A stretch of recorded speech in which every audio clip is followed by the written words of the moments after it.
En una intervención terapéutica es indispensable que el psicólogo, el fonoaudiólogo, el terapeuta ocupacional y el equipo interdisciplinar recaude toda la información posible del paciente en cuanto a su entorno familiar, sus condiciones sociales, económicas, laborales y o educativas. También hay que tener en cuenta los antecedentes clínicos para poder hacer un diagnóstico lo más acertado posible. Es importante tomar cuenta de todo lo anteriormente dicho, agregar todas las observaciones para poder realizar un examen mental concreto. Teniendo en cuenta lo anteriormente dicho, encontramos unos aspectos importantes a la hora de realizar un examen mental. El primero es el aspecto físico. Como profesionales tenemos que tener en cuenta la postura, el aseo personal, la forma de vestir y la constitución corporal en la que llega nuestro paciente a consulta. Si se observan cambios en las últimas sesiones, se deben anotar, ya que suelen relacionarse con la evolución del estado mental. En un segundo aspecto, encontramos la orientación. Debemos asegurarnos de que el paciente esté ubicado en las tres dimensiones: personal, temporal y espacial. Debemos tener en cuenta también el habla y el lenguaje en el que llega nuestro paciente. Vamos a evaluar la velocidad del habla, el volumen de la voz, la articulación de las palabras, la coherencia y la espontaneidad con la que él nos responde nuestras preguntas o con la que él llega a consulta. También otro aspecto que tenemos que tener en cuenta es la actividad motora, en el cual revisamos si el paciente tiene una deambulación buena, una postura acorde, una gesticulación facial, unos tics, unos movimientos anómalos como los temblores y los automatismos, el movimiento general del cuerpo. También vamos a observar si son movimientos exagerados.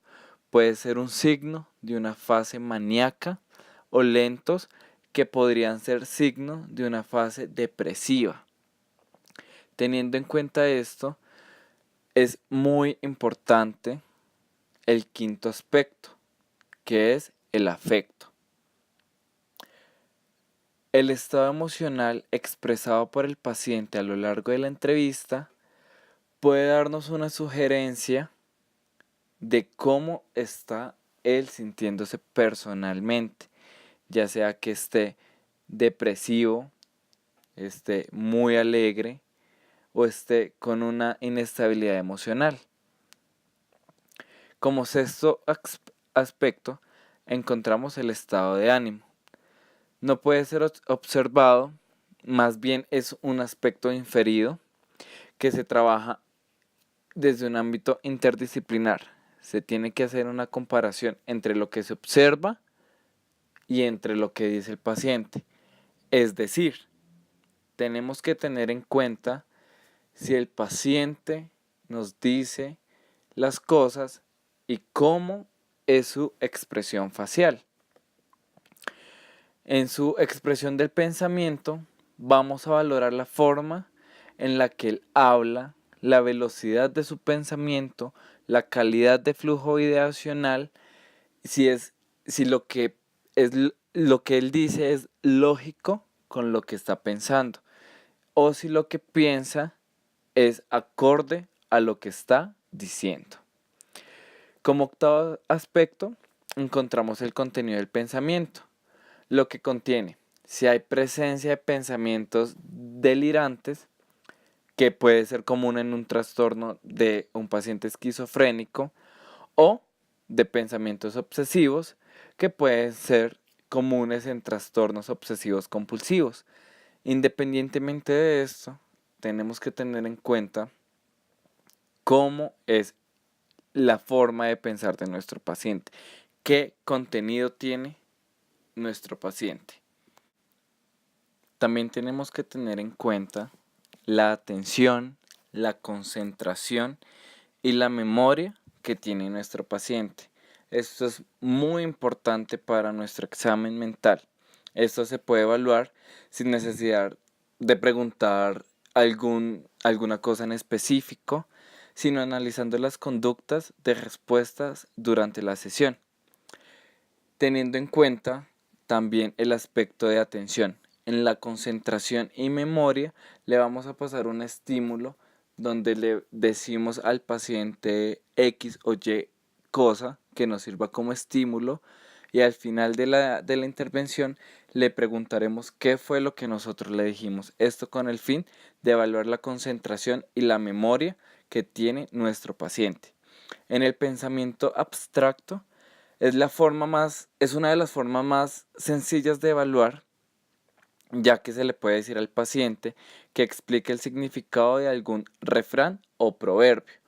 Es decir, se le va a decir al paciente un refrán común, él me tiene que explicar qué es, o le paso algún estímulo visual al paciente donde la imagen tenga algún error, por más mínimo que sea, pero el paciente me tiene que decir qué de esa imagen está en el error.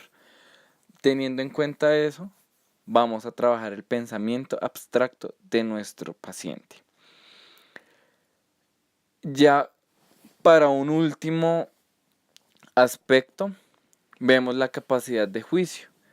Es decir, si nuestro paciente tiene liderazgo, si nuestro paciente tiene una voz de mando, si nuestro paciente le decimos que haga X o Y actividad y cómo la realiza, de qué forma la realiza, esto nos ayuda